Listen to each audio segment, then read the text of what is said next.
Amerindian Affairs Minister Pauline Sukhai on Monday at the commencement of the Restorative Justice Training for Tushao's prison officers, probation officers and other officials, said the indigenous people who have been experiencing challenges accessing the judicial system will now have an opportunity to do so. We are aware that throughout our country, we have a vast country and court facilities are not in every village, but the efforts and the establishment of various court facilities have increased and expanded the access to courts in various hinterland regions. The minister added that while it may not be important to others, she reasoned that it is important to persons who may have found themselves in conflict with the law.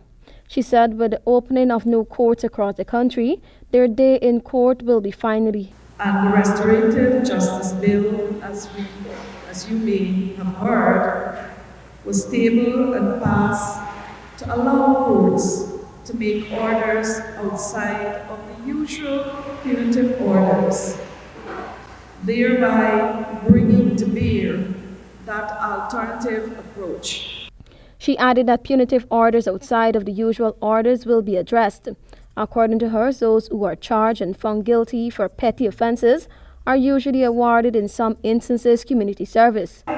It is not fully entrenched in the psyche of villages, communities, in the town itself.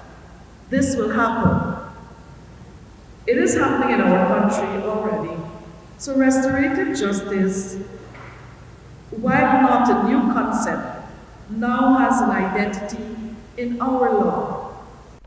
In November 2022, the Restorative Justice Act was passed in the National Assembly. Restorative justice is an approach to problem solving that is in various forms involve the victim, the offender, and the community. Restorative justice programs are based on the fundamental principle that criminal behavior not only violate the law, but also injured victims and the community. Its main objective is to repair the harm caused by the offense. Attorney General and Minister of Legal Affairs, Andy Nandlal, informed the National Assembly that a new concept is not a substitute for imprisonment, but aimed at reducing prison terms based on the facts and circumstances of the case. Tiana Cole reporting for the AHGP Night 3 News.